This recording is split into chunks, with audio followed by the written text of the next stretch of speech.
안녕하세요, 구민 여러분. 저는 올바른 반려문화의 시작하면 이것이 떠오르는데요. 우리 구민 여러분은 어떤 것이 떠오르실까요? 가능하시면 댓글창에 우리 구민 여러분들의 생각을 남겨주시면 좋을 것 같습니다. 이것의 주제는 바로 패티캣인데요. 반려인구 1000만이 넘어감에 따라 반려동물로 인한 사고와 민원이 급증하고 있는 상황이고요. 이 패티캣의 중요성 또한 나날이 강조되어 가고 있는 추세입니다. 오늘은 이 패티캣에 대해서 대표님을 모시고 한번 강의를 진행해 보도록 할 텐데요. 반갑습니다. 여기는 반려동물과 함께 행복그룹 만들기고요. 저는 DJ 노명건입니다. 네, 안녕하세요. 아까 1부에서도 인사드렸듯이 반려동물 관련 교육 사업을 운영하고 있는 인증사회적 기업 주식회사 라운스의 최은영입니다. 만나서 반갑습니다. 네, 대표님 먼저 패티캣이 뭔지 궁금하신 분들도 있으실 것 같은데 패티캣의 정의와 주변에서 볼 수 있는 일상생활의 패티캣에 대해서 알려주시면 좋을 것 같습니다. 네, 일단 그 패티캣이 무엇인지에 대해서 먼저 말씀드리는 게 좋을 것 같은데요. 이미지를 보시면서 제가 설명드리도록 하겠습니다. 패티캣 말 그대로 펫 플러스 에티켓. 반려인이 자신의 반려동물과 타인 혹은 타 반려동물에게 지켜야 할 예절을 말합니다. 네, 이미지를 보시면서 계속 말씀드리겠습니다. 생활 속 패티캣에 대한 내용입니다. 첫 번째, 안전장치. 목줄, 가슴줄과 같은 그런 리드줄이나 하네스 같은 그 제품을 착용하시는 부분하고요. 두 번째, 배변 봉투 지착. 세 번째, 인식표, 보호자 연락처가 포함되어 있는 인식표를 해주시는 부분하고 마지막으로는 기본 복종 훈련을 진행하시는 부분입니다. 네, 오늘도 이 기본 복종 훈련은 어김없이 나왔는데요. 나머지 지켜야 할 패티캣에 대해서는 아마 우리 국민분들께서도 많이 들어보셨을 것 같아요. 보호자가 이 패티캣에 대한 인식이 부족하고 반려견에게 패티캣과 관련된 훈련을 시키지 않았을 때 발생되는 문제점은 어떤 것들이 있을까요? 네, 이 역시도 이미지를 좀 보시면서 제가 설명드릴 텐데요. 첫 번째, 목줄 미착용 시 도주 및 실종에 대한 우려입니다. 저희가 그 회사에서도 지금 영상을 만들어서 여러분들이 저희 계정에서 그 반려동물의 목줄 착용에 대한 영상을 보시면 아실 수 있으실 텐데요. 목줄을 착용하는 건 말 그대로 반려동물이 돌발 상황을 막기 위해서 꼭 필요하다고 할 수 있습니다. 이거는 말 그대로 반려동물이 돌발적으로 어딘가가 튀어나가 버려서 실종이 된다거나 아니면 이제 차와 같은 이제 그런 물체에서 부딪혀서 사고를 당한다던가 아니면 이제 타인 혹은 타 반려견을 공격했을 때의 그런 사고들도 미연에 방지하기 위해서 꼭 필요한 사항입니다. 사실 목줄을 미착용했을 때 저는 그냥 사람들만 좀 위험할 것 같았는데 목줄을 착용하지 않은 강아지들 또한 굉장히 위험에 노출이 될 수 있겠네요. 네, 기사에서 몇 번 보셨겠지만 큰 이제 강아지가 작은 강아지들을 공격해서 물림사고로 이제 강아지들이 죽는 일도 사실은 빈번하고 얼마 전에도 보셨겠지만 밭일을 하고 있었던 어떤 노인분께서 목에 물려서 사망하시는 그런 사건도 많아요. 그래서 이런 부분들은 사실 강아지만 탓할 수는 없는 부분이죠. 견주분들께서 무조건 그런 목줄이라던가 안전장치를 분명히 하고 계셔야 이런 사건들을 미연에 방지를 할 수 있습니다. 부디 목줄을 꼭 착용을 하셨으면 좋겠는데 사실 막 우리 아이는 안 물어요, 우리 개는 늙어서 괜찮아요, 이런 이유로 목줄을 착용하지 않는 분들도 계시는데 꼭 경각심을 가지시고 목줄을 착용해 주셨으면 좋겠습니다. 네, 대표님 그러면 다음 패티캣 인식 부족 시 발생하는 문제점에 대해서 이어서 설명해 주세요. 네, 마지막은 배변 방치 시 환경 훼손 및 악취 이런 내용인데요. 가끔 지금은 많이 없어지긴 했는데, 그러니까 아주 영리한 아이들은 가끔 이제 반려인들과 같이 산책을 할 때 목줄 없이 자유롭게 왔다 갔다 하는 걸 보셨을 거예요. 그러니까 저희 강아지는 절대 불가능한데 사실은 예전에 정말 부러워했었던 것들이었거든요. 근데 여기서 사실은 문제가 일어날 수 있는 건 아까 말씀드렸던 그런 사고가 일어날 수 있는 부분들도 있지만 네. 강아지들이 자연스럽게 자기가 원하는 곳으로 가면서 이제 오줌이나 응가 같은 그런 이제 배변 변효를 활동을 한다는 거죠. 이랬을 때 원래 주인들이 보면서 이 부분을 정리를 해주셔야 되는데 네. 그 부분을 놓치게 되는 거죠. 아. 그랬을 때 이제 환경적인 문제, 미관적인 문제, 그러니까 뒤에서 저 좀 더 이제 자세하게 설명드리긴 하겠지만 이런 부분들이 이제 고의적이지는 않으시겠지만 종종 발생하기 때문에 사실은 민원이라던가 이렇게 좀 지역의 갈등 문제로 많이 이제 대두되기 때문에 이 부분에 대해서는 좀 심각하게 생각하셔야 될 필요가 있습니다. 사실 배변을 방치하시는 분들이 정말 어떤 악의를 가지고 있다기보다는 인식 부족에서 이런 부분들이 좀 비롯되지 않을까 싶어서 좀 안타까운 부분이기도 한데요. 네, 맞아요. 보통 옛날 생각을 비추어서 보면 응가는 자연으로 돌아가는 거잖아요. 네. 근데 사실 옛날에 말 그대로 이제 강아지를 마당에서 키우고 있었을 때는 우리가 먹던 남은 음식을 이제 줬었죠. 그때는 사실은 이런 목적으로 반려동물을 키웠다기보다는 말 그대로 이제 남은 음식을 처리한다던가 이제 집을 지키는 그런 이제 용도로 아이들을 많이 길러줬었는데 이때 그 아이들의 응가는 사실 크게 뭔가 위험이 없었어요. 근데 지금은 이제 사료를 거의 먹잖아요. 사료가 보통 다 단백질로 이루어져 있습니다. 네. 사실 강아지의 응가는 좀 처리가 이렇게 자연으로 이렇게 돌아가지 않아요. 그러니까 자연으로 정말 돌아갈 수 있는 상황이 되기 위해서는 아주 많은 시간이 필요합니다. 그러니까 그 사이에는 박테리아균이라던가 이런 여러 의학적인 문제들이 발생될 수 있기 때문에 꼭 처리를 잘 해주셔야 되고요. 네. 그 강아지의 이게 쉬야도 사실은 오줌도 뭐 적지 않은 문제를 발생하게 됩니다.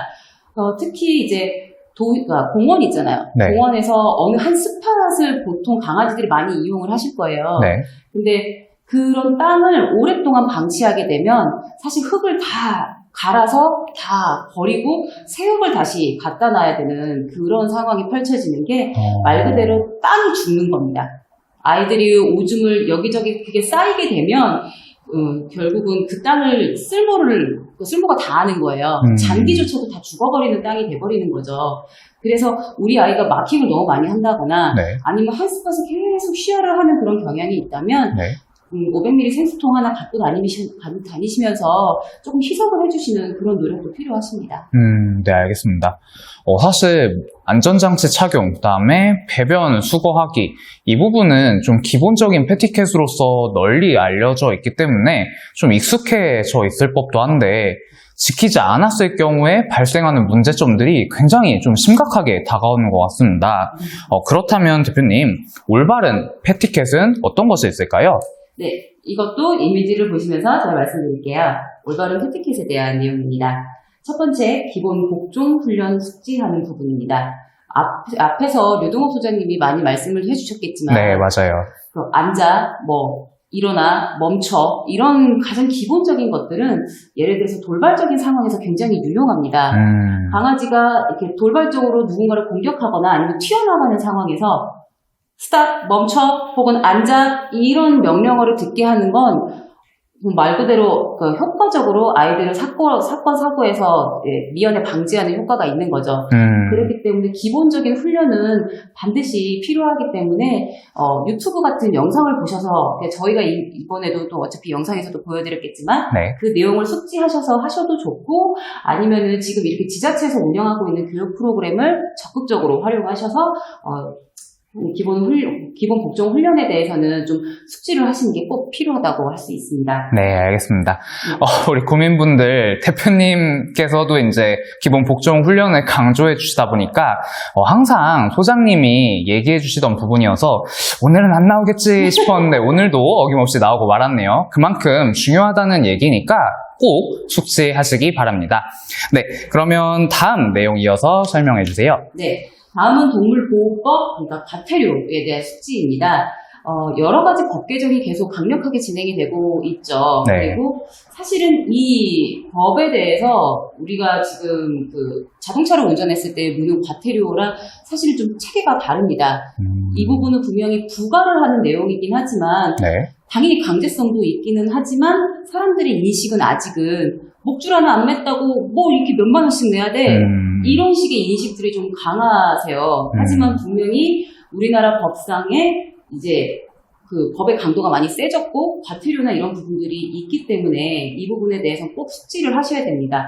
하지만 이게 어려운 내용은 아니에요. 앞서 말씀드렸던 목줄을 잘 착용한다던가 배변을 이제 잘 처리를 하신다던가 이런 기본적인 패티켓을 지키신다면 과태료를 굳이 이제 막 고민하지 않으셔도 될 것 같습니다. 네, 알겠습니다.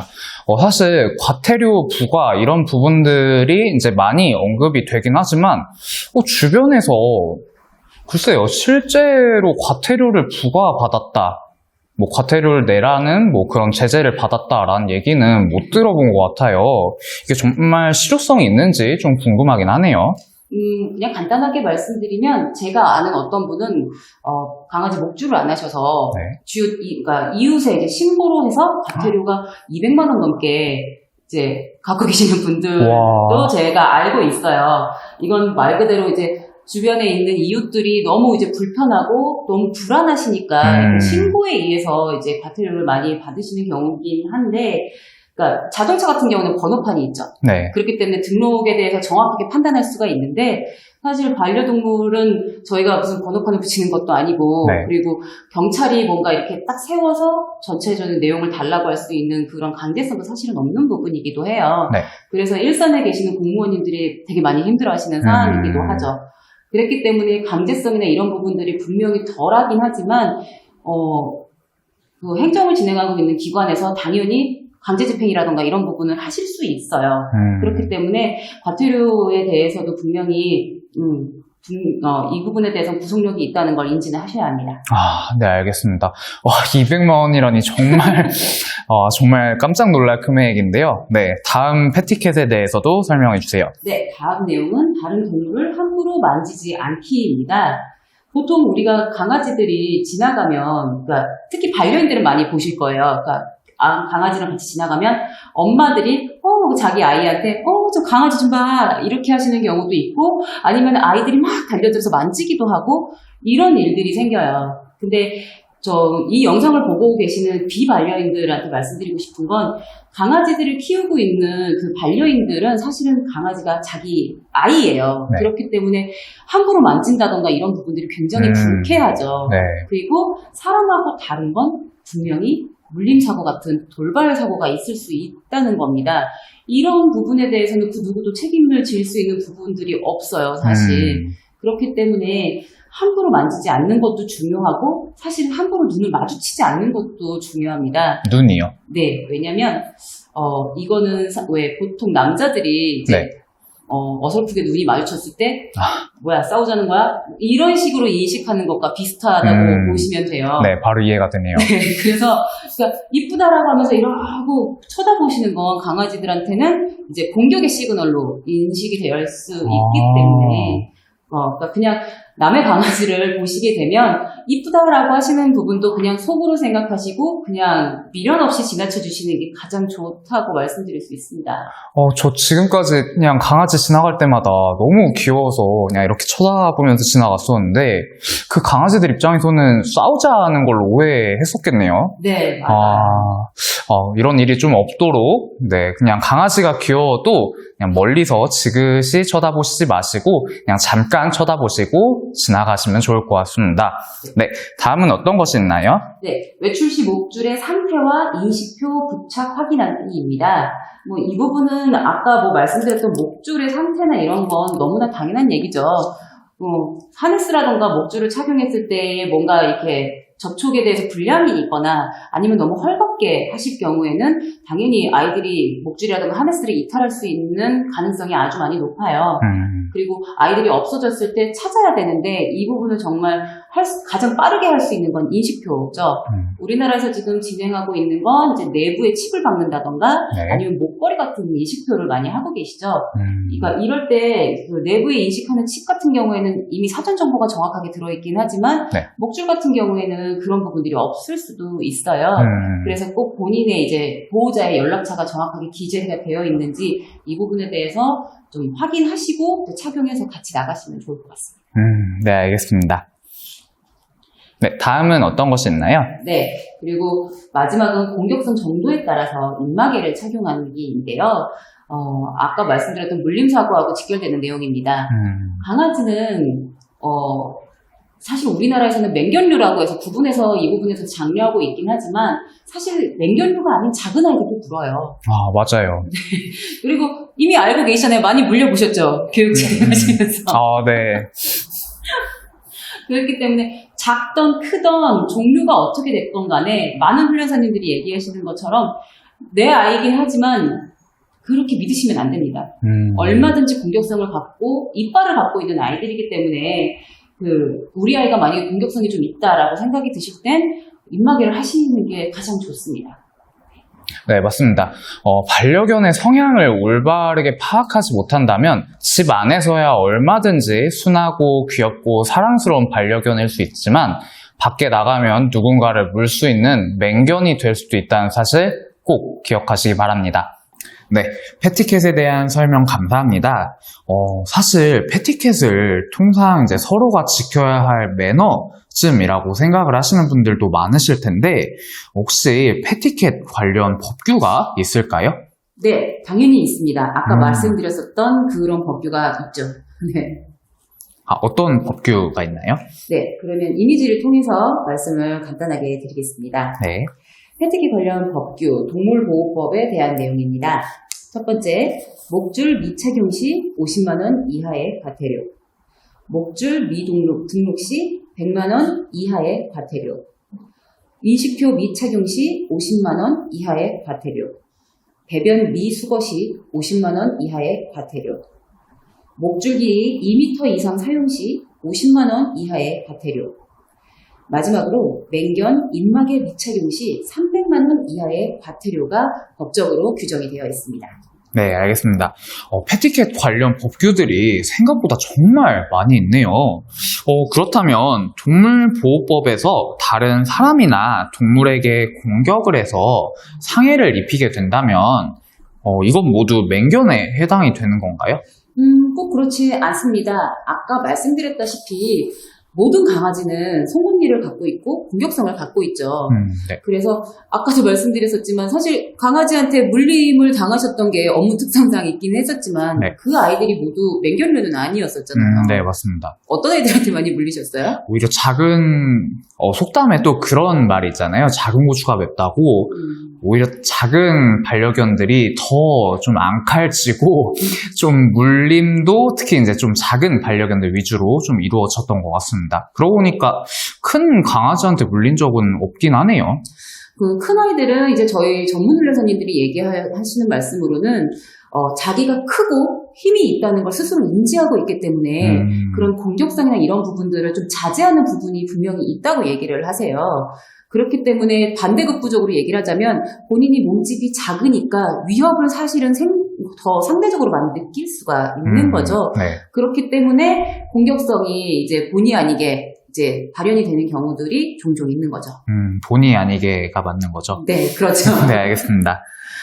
그렇다면은 혹시 맹견이 종류가 있다고 들었는데 네. 우리 대한민국에 5종류가 있죠, 아마? 네. 어떤 종류가 있을까요? 사실 말씀드렸다시피 모든 강아지가 공격성을 갖고 있긴 하지만 사실 그러니까 품종의 이제 특성을 사실 무시할 수는 없어요. 말씀드린 지금부터 이제 몇 가지의 5가지의 이제 맹견류에 대해서 말씀을 드리면 네. 첫 번째 도사견과 그 잡종의 개. 두 번째 아메리칸 피플 테리어와 그 잡종의 개. 세 번째 아메리칸 스탠퍼드셔 테리어와 그 잡종의 개. 네 번째 스탠퍼드셔 볼 테리어와 그 잡종의 개. 마지막으로 로트와일러와 그 잡종의 개라고 규정이 되어 있습니다. 여기에서 지금 빠진 부분이 있어요. 빠진 부분이 있나요? 우리나라의 전통적인 토종견이죠. 진돗개가 사실은 이 부분에 좀 명시가 되어 있지 않아요. 여기에 지금 나타나 있는 강아지들의 특성은 상형견이라는 특성을 갖고 있죠. 네. 용맹하고 공격성이 아주 많이 높은, 그러면서도 주인한테 충성도 또한 높은 강아지들이 이 분야에 많이 속해 있어요. 네. 특히 이제 진돗개 같은 경우에도 물림사고에서 보면은 되게 심심치 않게 많이 이제 출연을 하잖아요. 네. 그렇기 때문에 이런 품종의 특성이 있는 강아지들은 당연히 이제 공격성을 고민을 하셔서 사전 교육을 잘 하셔야 합니다. 물론 이 모든 강아지들이 다 공격성을 담보하고 있지는 분명히 않아요. 제가 알고 있는 어떤 교수님의 강아지는 피플테리어의 견종이고 몸무게가 52kg가 넘어가는 정말 근육질의 아주 위풍당당한 강아지인데, 그 아이는 어렸을 때부터 이제 훈련을 아주 많이 받아서 훈련견으로도 활동하고 있는 아이죠. 그래서 저희 이제 강아지가 이제 1.7kg 정도밖에 안 되는, 그러니까 그런 아주 작은 아이인데, 그 아이한테 좋다고 따라가는데 저희 강아지가 짜증을 내면 바로 발라당 엎어져갖고 배를 보여줘요. 그러니까 얼마나 귀여워요. 그러니까 그렇게 어렸을 때부터 훈련을 정확하게 받고 있는 아이들은 공격성이 상대적으로 굉장히 많이 낮습니다. 그렇기 때문에 견주분들은 당연히 어렸을 때부터 이런 교육들을 철저하게 시켜야 되는 것도 무조건 필요하고, 또 비반려인들도 네. 무조건 맹견류라는 생각에 두려워하실 필요는 없으실 것 같아요. 아까 말씀드렸던 그 교수님은 그런 이제 훈련이 되어 있는 강아지랑 같이 엘리베이터를 탔을 때 어떤 분이 본인한테 침을 뱉었다고 말씀하시더라고요. 그러니까 그분도 두려우신 거죠.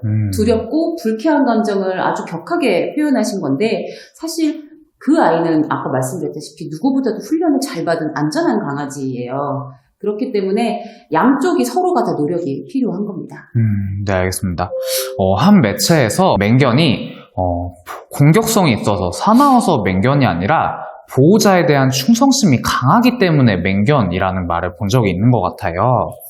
꼭 이제 맹견을 키우시게 된다라고 하면은, 혹시 맹견에 대한 어떤 로망이 있다라고 하시면은 교육에 대한 접근은 필수적이라는 거를 꼭 명심해 주시기 바랍니다.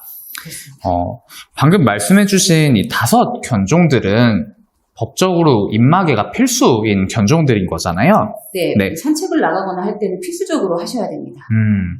그렇다면 동물보호법에서 지정한 맹견이 아닌 경우라도 입마개를 해야 하는 경우가 있을까요? 네, 아까 말씀드렸던 것의 반복이긴 한데, 우리 강아지가 공격성을 갖고 있는 그런 기질을 갖고 있어, 성격을 갖고 있어, 아니면은 선례가 있어, 말 그대로 집 안에서 이제 주인이라던가 이제 주변 사람들을 무는 그런 경력이 있다던가, 네. 다른 강아지들에 대해서 공격성을 특히 보이는 이런 예민한 강아지들이라면 산책을 안 할 수는 없으니 꼭 입마개를 하시는 게 꼭 필요합니다. 네, 알겠습니다.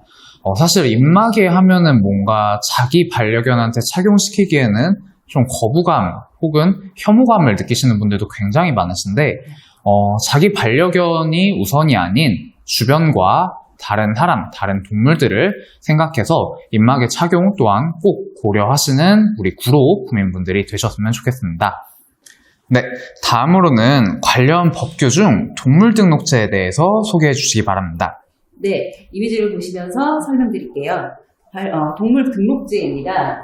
반려동물의 보호와 유실, 유기 방지를 위해 반려인이 자신의 반려동물을 전국 시, 군, 구청에 등록하도록 동물보호법을 통해서 의무화한 제도입니다. 본인이 입양, 분양 이렇게 함께 가족으로 받아들였을 때 3개월이 지나면 무조건 사실 자기의 반려동물을 이제 등록해야 되는 법 제도인 거죠. 이 부분은 여러 가지 목적이 있기는 하지만 지금 시도에서는 모든 교육이라던가 서비스를 진행할 때 이 등록제를 진행한 분들만 대상으로 하고 있기 때문에 이런 관련해서 혜택이라던가 교육 서비스를 받기를 원하시면 꼭 이제 등록을 하셔야 될 것 같습니다. 네, 알겠습니다. 좀 더 이어서 얘기 드리면 동물 등록제 도입 취지를 좀 더 자세히 말씀드릴게요. 보호자의 책임의식 강화, 유실 및 유기 방지를 위한 것이죠. 두 번째, 유실 동물 신속 신속하게 인계하기 위해서 또 필요합니다. 이는 동물 보호에 기여를 하는 상황이고요. 그리고 반려동물 관리, 인수 공통 전염병 예방 및 반려동물 문화 향상을 위해서 이 법제도를 운영을 하고 있는 겁니다. 사실 사람들이 많이 이제 내 가족이 되고 싶어, 얘와 함께하고 싶어라는 마음으로 이제 분양을 받으시거나 이제 들여오세요. 근데 사실은 이제 진행하다 보면 사람하고 사람 사이에도 갈등이 있다시피 네. 강아지는 특히나 더 이제 익숙하지 않은 여러 가지의 갈등이라던가 문제 사항들이 발생할 수 있죠. 네. 근데 이런 부분들을 이제 제도적인 입장에서 보면 당연히 좀 이탈을 막기 위해서 이런 사건 사고를 방지하기 위해서도 필요하긴 하지만 본인의 책임을 위해서라도 꼭 필요한 사항이에요. 그래서 세금이라던가 여러 지금 논의가 되고 있긴 하지만 그런 것보다는 내 아이고 내 가족이니까 정확하게 등록을 해서 함께 살 수 있는 방법을 같이 강구하시는 게 가장 중요합니다. 네, 좋은 말씀 감사합니다. 사실 말씀하신 것처럼 동물 등록만 잘 진행이 돼도 유기동물들이 발생하는 것을 방지할 수가 있을 텐데 반려 인구가 늘어남에 따라서 동시에 이 유기동물 수가 같이 늘어나고 있어서 그게 좀 안타까운 것 같습니다. 네. 지금 반려동물이 지금 거의 1,500만을 달리고 있는 시대죠. 네. 그만큼 유기동물도 굉장히 많이 발생을 하고 있습니다. 작년 2020년 기준 유기동물은 13만 마리가 발생한 걸로 통계조사가 돼요. 올해 또한 별다르지 않게 사실은 더 높았으면 높았지 낮아질 거라고 생각하지는 않습니다. 이렇게 많은 강아지들은 혹은 아파서, 늙어서, 혹은 문제 행동이 많아서 쉬야를 아무데나 해서 이런 이유들로 버려지고 있고 학대를 당하고 있고 그런 현실인 거죠.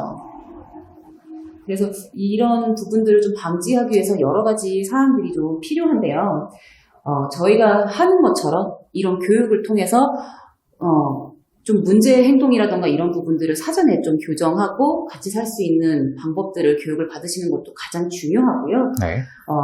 지금 시도 그리고 여기 구로구청 같은 경우에도 이런 것들을 좀 더 교육적으로 서비스를 해드리기 위해서 저희 프로그램을 제공해 드리는 거죠. 그래서 좀 귀찮으실 수도 있겠지만 꼭 끝까지 다 시청하셔서 우리 아이와 함께 평화롭게 재밌게 살 수 있는 그런 모습들을 보여주셨으면 하는 게 제 개인적인 그리고 구로구청의 바람입니다. 이 말씀드렸던 유기유실을 방지하기 위해서 지금 나라에서 혹은 이제 시도에서 여러 가지 지원을 혜택을 지금 드리고 있는데요. 두 가지 정도 말씀드릴 수 있을 것 같아요. 첫 번째는 유기견 안심보험 지원 사업입니다. 이미지를 보시면 이제 좀 더 확실하게 이해를 하실 수 있으실 텐데요. 서울시의 유기견을 대상으로 안심보험을 지원하는 사업을 진행하고 있습니다. 사실 유기견을 입양할 때 많이 걱정하시는 부분이 혹시라도 있을 질병에 거기서 발생하는 비용이라던가 이런 부분들을 걱정하시는데요. 네. 유기견 입양 가족에게 제공되는 펫보험인 프로미 반려동물 보험보험은 질병 또는 상해로 인한 치료비와 수술비를 보장합니다.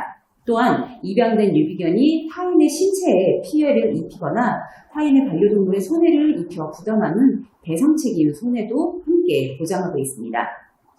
두 번째는 유기동물 입양비 지원입니다. 유기견뿐만 아니라 유기묘에게도 해당되는 사항인데요. 유기동물을 입양할 경우 내장형 동물 칩 등록비, 그리고 질병 진단비, 예방 접종비, 미용비, 치료비, 중성화 수술비 등 한 마리당 최대 10만 원 정도 지원합니다. 근데 이 사항도 사실 여러 지자체들마다 사항이 조금씩 다르니까요. 꼭 유기견을 입양하실 때 관련된 이제 혜택이라던가 이런 부분들은 좀 확인하실 필요가 있습니다. 네, 유용한 정보 감사합니다, 대표님. 네. 유기동물과 관련된 더욱 다양한 지원들이 많이 나와서 앞으로 유기동물 방지와 입양 지원에 큰 도움이 되기를 희망합니다. 네.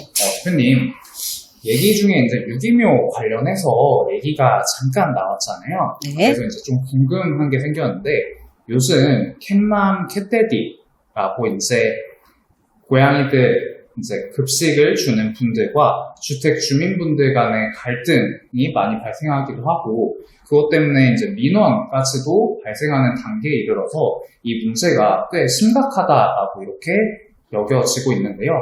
올바른 반려문화를 조성하기 위해 애쓰시는 사회적 기업 라운스의 대표님으로서 이 현황에 대해서 어떻게 생각하시는지 여쭤보고 싶습니다. 네.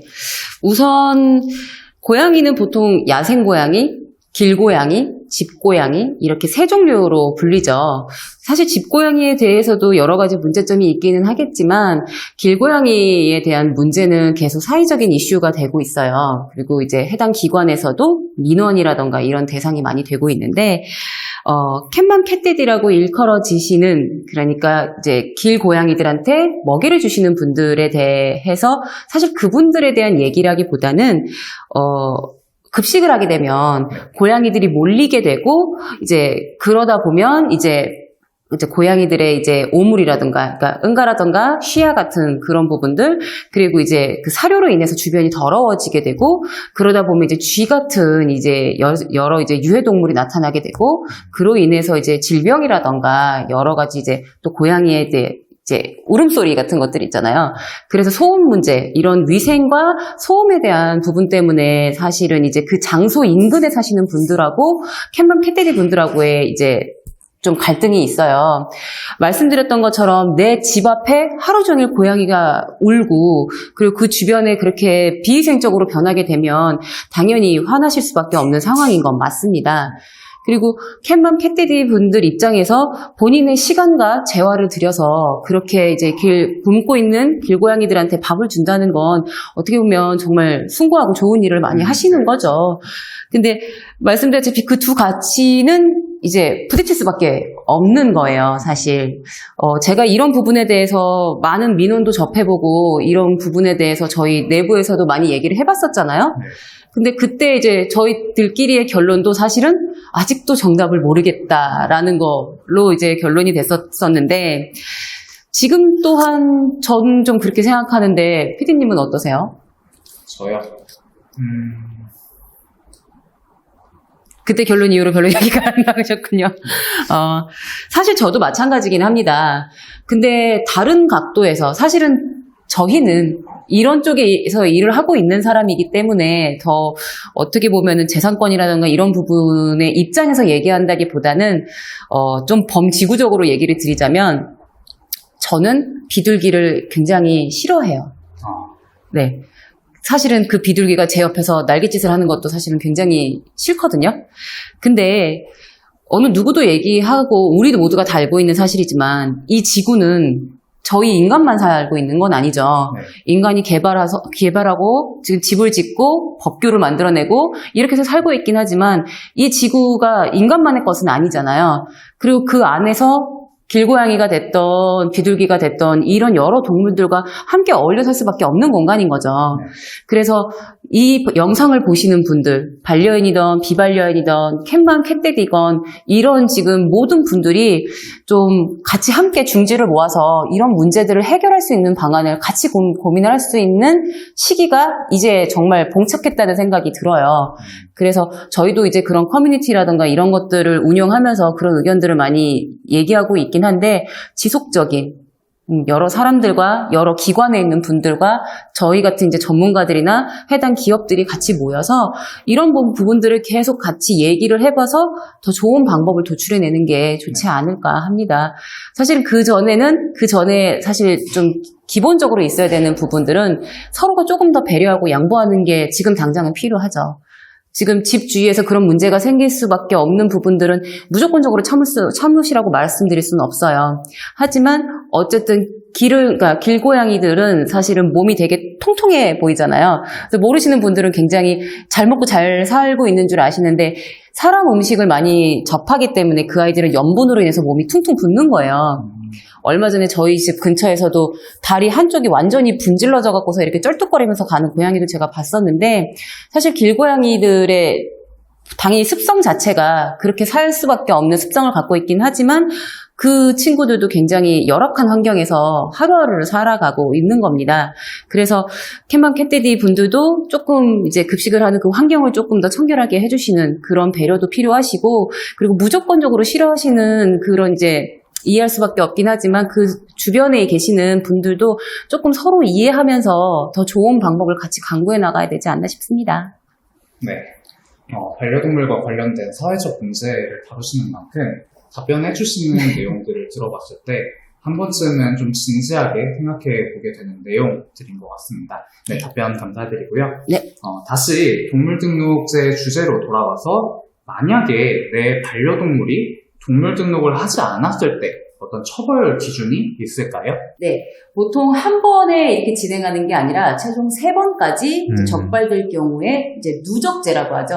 1차, 2차, 3차의 금액이 좀 달라요. 네. 1차에 만약에 이제 적발이 되시면 이제 알게 되면 이제 해당 시군구에서는 20만 원의 과태료를 부과합니다. 하지만 그럼에도 불구하고 두 번째 이제 만약에 발견될 때까지도 이제 등록을 안 하시면은 40만 원. 네. 그리고 3차까지 또 확인이 안 되면 60만 원의 과태료를 부과할 수 있습니다. 이 과태료가 적지는 않아요. 그렇다면 이 동물등록은 어떻게 진행을 하는 건가요? 동물등록은 보통 이제 지자체에서 이제 대리 이제 기관이라고 얘기하죠. 네. 동물병원이라던가 이제 관련 기관에서 이제 대행하실 수 있도록 하고 있습니다. 그래서 가까운 동물병원에서 이제 이용하시는 동물병원에서 이 부분을 진행하는지 한번 확인하셔서 이제 바로 등록을 진행하실 수도 있고요.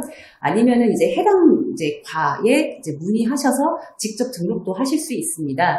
저는 여러 가지 방법들이 있기는 한데 저는 직접 가서 이제 등록을 했어요. 그래서 이제 그 라이센스라고 하죠. 그 주민등록증 같은 표를 주세요. 그래서 저희 강아지 2마리는 다 이제 그런 이제 주민등록증 같은 그런 등록제 카드를 갖고 있습니다. 그리고 좀 더 이어서 말씀드리면요. 동물등록 비용에 대해서도 말씀을 드릴게요. 일단 내장형 무선 식별장치, 그러니까 말 그대로 강아지 목 뒤에다가 삽입하는 칩에 대한 내용인데요. 1만 원 정도의 비용이 소요됩니다. 이 경우에는 이제 지원의 혜택을 받으실 수도 있어요. 이제 내가 살고 있는 지역에서 이 부분을 이제 1년에 한 번 혹은 이제 몇 번씩 이제 지원 혜택 정책을 실행하는지에 대해서 한번 확인하시면 거의 50% 혹은 전액을 다 지원 받으시면서 이제 진행하실 수도 있고요. 네. 그리고 외장형 무선 식별 장치 같은 경우에는 이제 인식표 같은 걸 이제 그걸로 이해를 하시면 좋을 것 같아요. 말씀드렸던 보호자의 연락처 그리고 강아지의 이름이 이제 간단하게 삽입된 그런 인식표를 이제 목걸이 같이 이제 진행하시면 되고, 아까 제가 말씀드렸었던 그 이제 등록 카드 같은 경우에는 이제 등록하시는데 2,000원, 3,000원 정도의 이제 작은 비용이 들어갑니다. 그래서 뭐 3가지 원하시는 방법들 중에 하시면은 좋을 것 같고, 아무래도 강아지의 유실이라든가 이런 거를 방지하는 가장 명확한 방법은 말씀드렸던 내장형 식별장치를 삽입하는 게 우리 강아지를 만약에 잃어버렸을 때 그 칩의 내용을 바로 확인을 해서 빠르게 찾을 수 있기 때문에 개인적으로는 1만 원의 그 비용을 조금 들여서라도 그런 인식표를 칩을 삽입하시는 게 가장 좋을 것 같습니다. 네, 알겠습니다. 이 동물 등록에도 국가에서 지원하는 금액들이 있었던 거네요. 우리 국민분들 과태료 아까 말씀해 주셨던 1차 20만 원, 2차 40만 원, 3차 60만 원의 과태료를 생각하게 된다면 이 동물 등록 비용은 사실 세 발의 피잖아요. 그렇죠. 네, 과태료에 비하면 훨씬 적은 비용이니까 혹시 아직 동물 등록을 하지 않은 분들이 계신다면 이 영상을 보고 바로 동물 등록을 하러 가시면 좋을 것 같습니다. 방금 우리 대표님께서 동물 등록 절차에 대해서 간략하게 좀 언급을 해주셨지만 다시 세부적으로 좀 정리해서 우리 국민분들에게 설명해 주시면 좋을 것 같아요. 사실 등록 절차가 그렇게 복잡하지는 않습니다. 아까 말씀드렸던 이제 대행기관을 방문하시면 거기 그 안에서도 친절하게 이제 설명드릴 테니까 절차에 맞게 진행하셔도 되고요. 아니면 말씀드렸었던 해당 팀, 해당 부처에 가셔서 말씀하시면 신청서를 작성하시고 수수료를 납부하는 이런 방법, 이런 절차에 따라서 이제 인식칩이라던가 아니면 인식표 이런 것들을 등록하는 데는 크게 문제는 안 되실 거예요. 네. 동물 등록 절차에 대해서 말씀드리도록 하겠습니다. 동물동반 대행기관 방문, 아까 말씀드렸던 동물병원이나 대행기관에서 가능하십니다. 두 번째, 동물 등록 방법을 선택하시는 겁니다. 앞서 말씀드렸던 내장형, 외장형, 무선 식별장치를 선택하셔서 진행하시면 되고요. 세 번째, 동물 등록 신청서를 작성하시고 수수료를 납부하시면 됩니다. 그리고 이후에 동물 등록증을 이제 받으시는 이제 이런 절차로 이제 진행하시면 좋을 것 같습니다. 네, 감사합니다. 특별히 특별 게스트로 나와 열띤 강의해주신 대표님께 감사드립니다. 네. 마지막으로 우리 구민분들께 인사해 주시기 바랍니다. 네, 아까 1부에서도 그렇고 지금 2부에서도 다 아시는 내용이실 것 같아요. 네. 근데 새삼스럽게 이렇게 말씀을 드리는 건 아무리 강조해도 지나침이 없는 내용들이기 때문에 한 번 더 말씀을 드리는 내용이기도 합니다. 좀 지루하실 수도 있겠지만, 지금 우리 구로구나 이제 살고 계시는 지역에서 여러 이제 지원 혜택이라던가 이런 교육적인 서비스를 받기 위해서는 꼭 인식표에 대해서 인지하셔갖고 동물 등록을 꼭 하셨으면 좋겠고요. 관련해서 서비스라던가 혜택을 꼭 받으셔서 우리 아이와 조금 더 행복하게 이제 여러 가지 부담을 조금 더시는 방법을 찾아보시는 것도 꼭 좋을 것 같습니다. 네, 좋은 말씀 감사합니다. 아까 초반에 오프닝에도 언급했었던 내용인데요. 올바른 반려문화의 시작, 패티캣. 패티캣 문화가 준수되는 행복구로가 되었으면 좋겠습니다. 다음 시간에는 다시 소장님께서 나와서 강의를 진행해 주실 예정인데요. 강의 주제는 바로바로 우리 구민분들께서 사전에 반려동물과 함께 행복구로 만들기 프로그램이 진행되기 이전부터 문의 주셨던 내용들을 토대로 다수분이 교육을 진행할 예정이니까 다음 주만큼은 꼭 본방사수하시기 바랍니다. 네, 여러 가지 문제들을 다 하나하나 콕콕 집어서 류 소장님께서 말씀 주시겠네요. 네, 맞습니다. 네, 꼭 필요한 사항입니다. 네, 그러면은 마지막으로 저희가 항상 이제 마지막 인사하는 방식이 있는데 혹시 알고 계실까요? 네, 뭐 대충 알고 있는데 저도 해야 되는 거죠? 네, 그럼요. 하고 가셔야죠. 특별 게스트로 나오셨으니까 특별히 하고 가시도록 하겠습니다. 네, 그러면 우리 다음 시간에 만나요.